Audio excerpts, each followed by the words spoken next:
O Senhor esteja convosco, Ele está no meio de nós.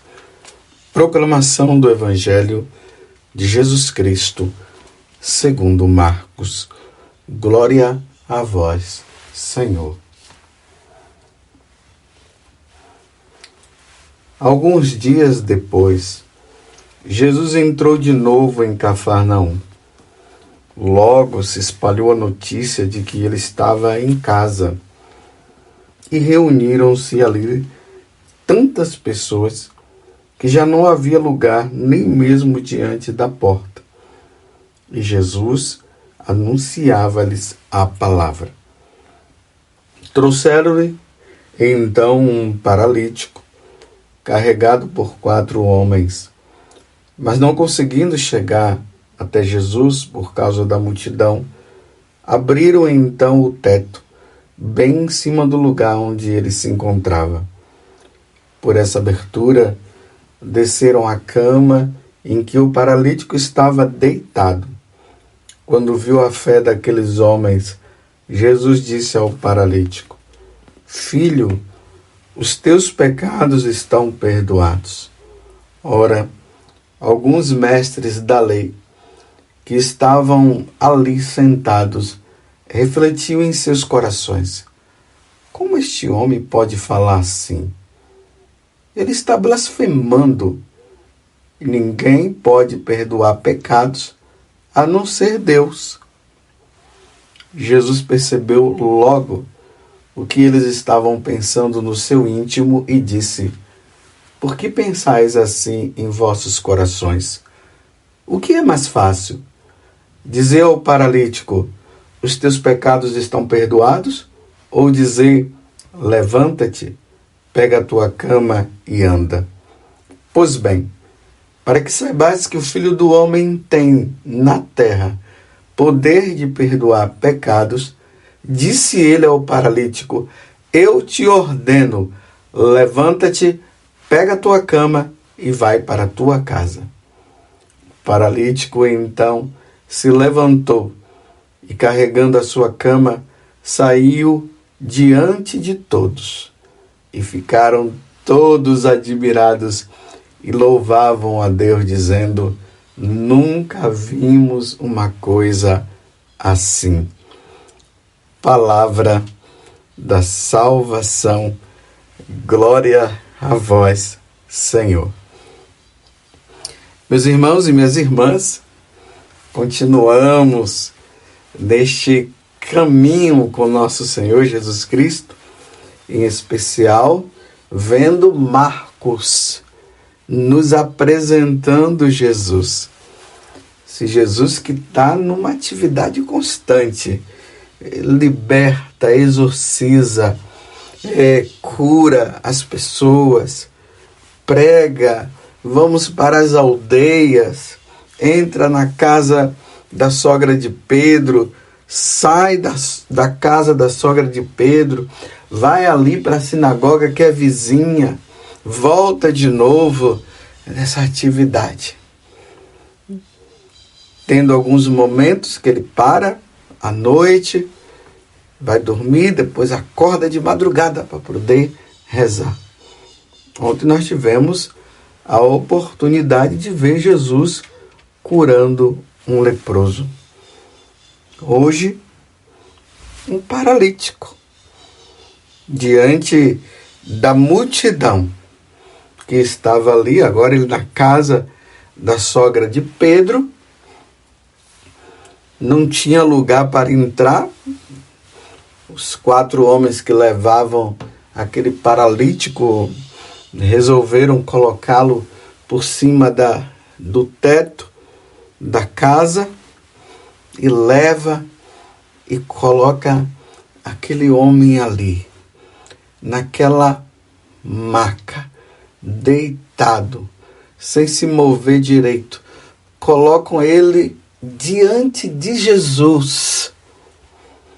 Não falaram nada, mas colocaram. E aqui diz que quando Jesus viu a fé daqueles homens, Jesus disse ao paralítico: filho, os teus pecados estão perdoados. Não é o que aqueles homens que levaram aquele paralítico estavam esperando ouvir de Jesus, não.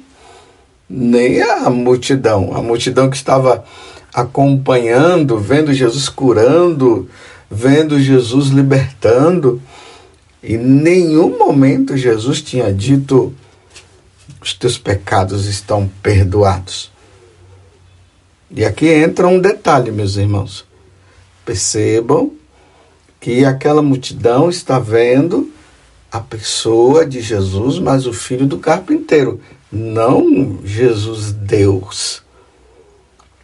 E agora Jesus olha para aquele homem e diz: filho, os teus pecados estão perdoados.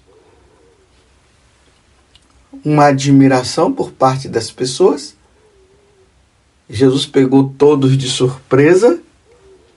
Até mesmo aqui nós vemos que as autoridades religiosas, representadas aqui pelos mestres da lei, os mestres da lei, aqueles que conheciam, que se achavam os grandes conhecedores da lei de Deus, estavam ali sentados e disseram: isso é uma blasfêmia. Como pode? Ninguém pode perdoar pecado a não ser Deus. Só que aqui tem uma coisa: eles não falaram usando as palavras, foi uma coisa ali do pensamento deles. Mas como Deus, Jesus penetra no coração, Deus conhece o coração de todo mundo, então Jesus agora desafia. O quê? Jesus percebeu logo o que eles estavam pensando no seu íntimo e disse: por que pensais assim em vossos corações?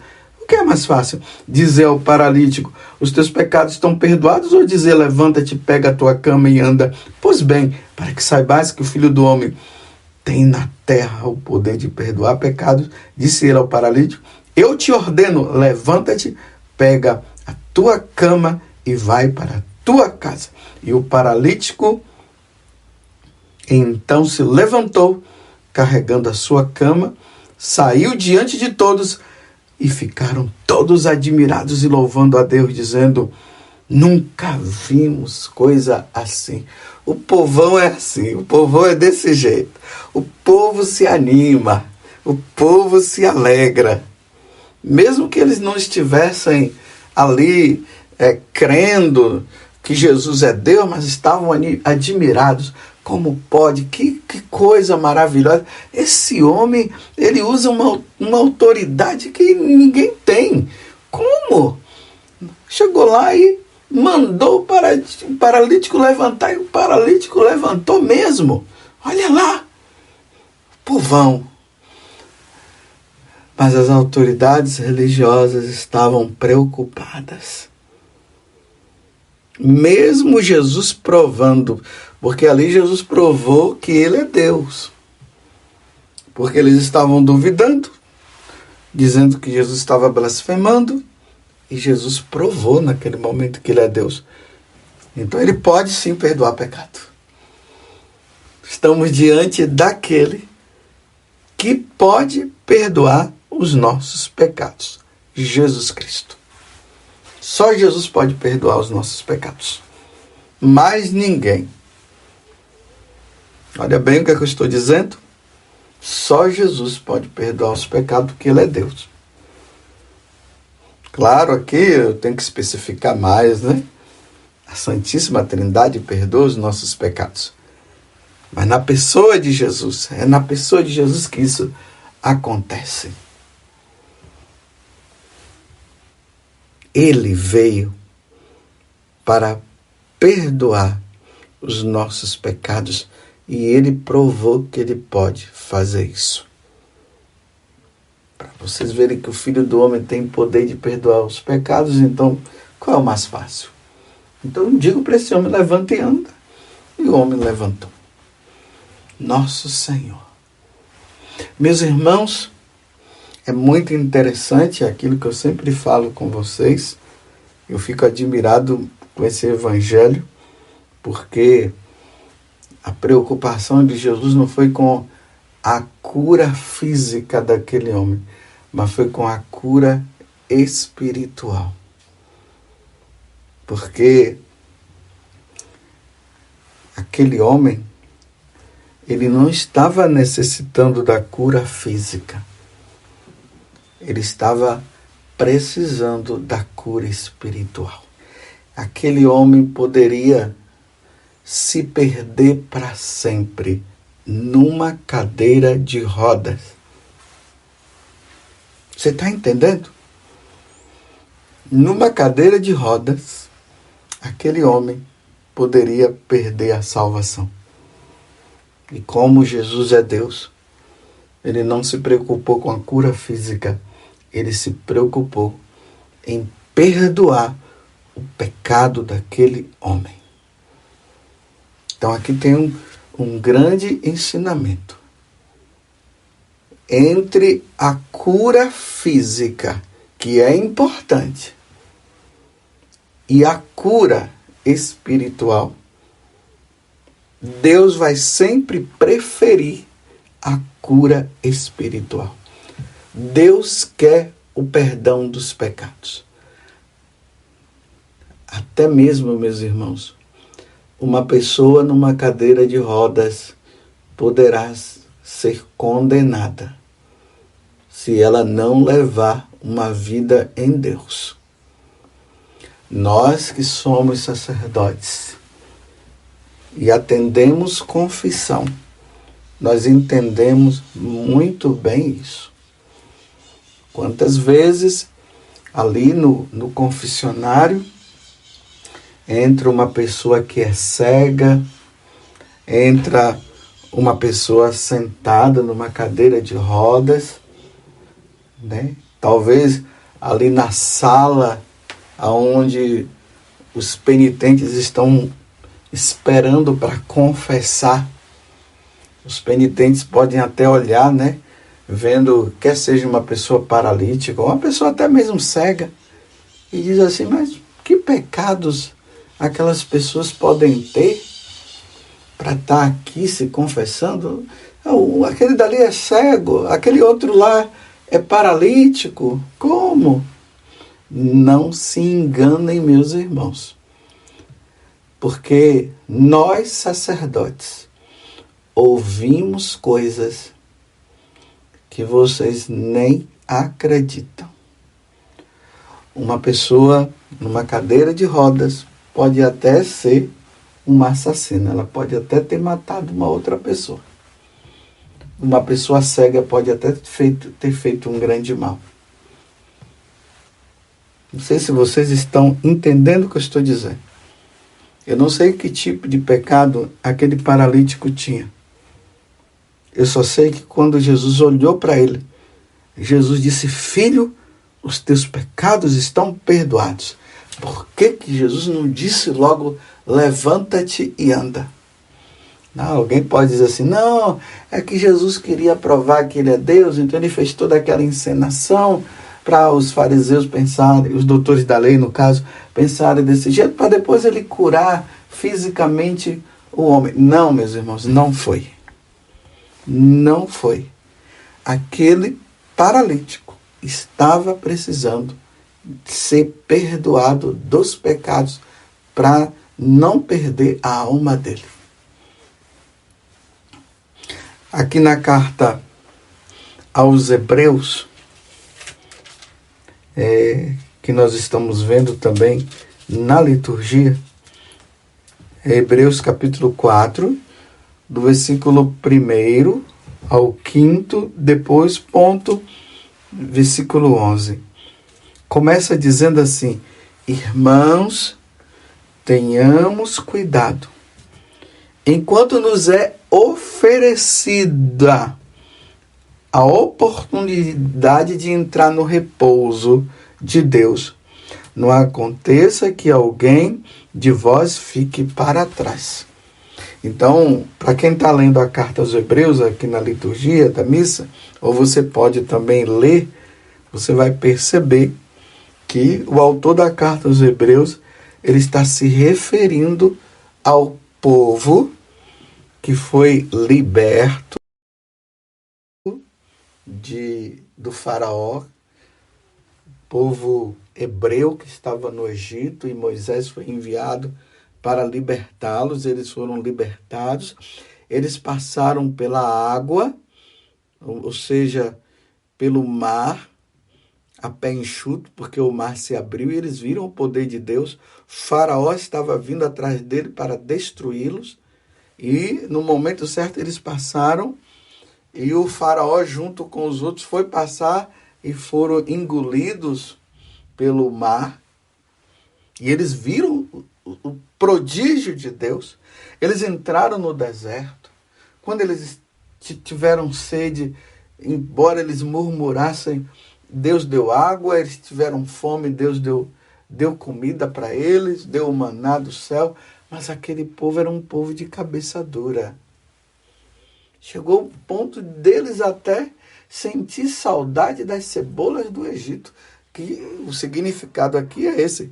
Eles queriam voltar. Eles estavam livres e eles queriam voltar.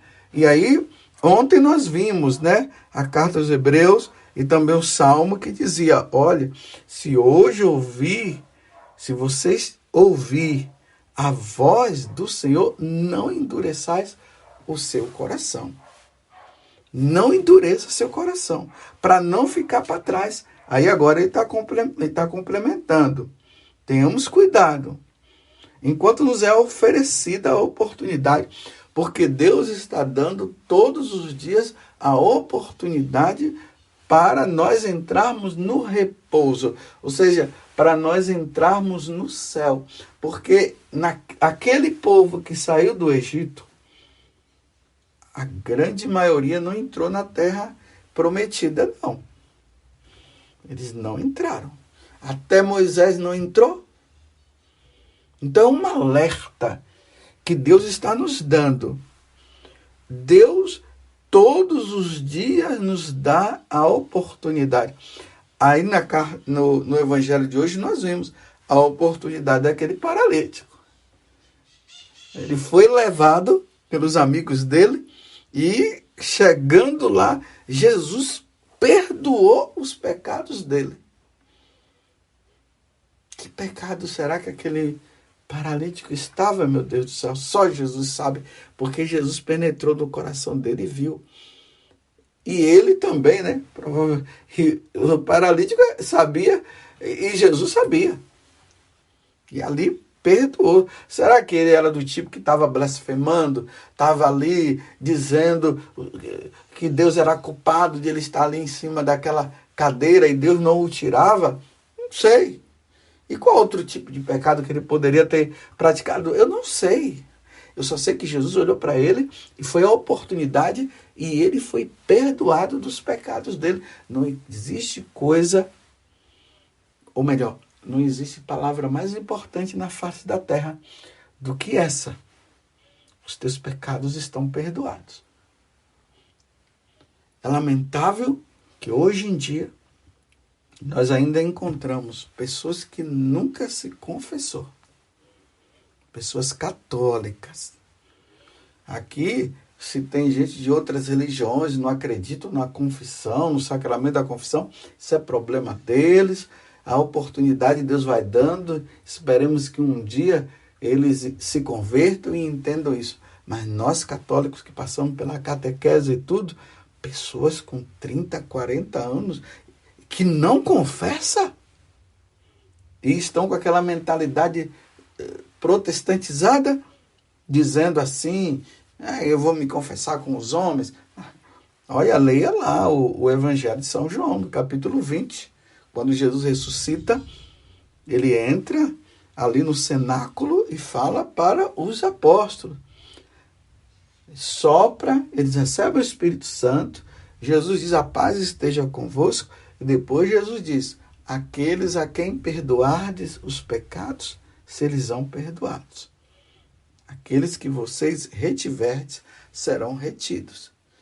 Graças a Deus, a igreja compreendeu que Jesus estava ali, naquele momento, instituindo o sacramento da penitência, dando aos apóstolos o poder de, em nome de Jesus, eles perdoarem os pecados.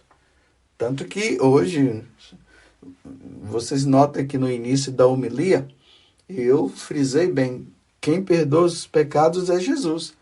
Claro, quando eu estou ali no confessionário, não é o padre José Augusto, não é a pessoa do padre José Augusto, é Jesus Cristo que está ali, na minha pessoa, exercendo o poder de perdoar os pecados.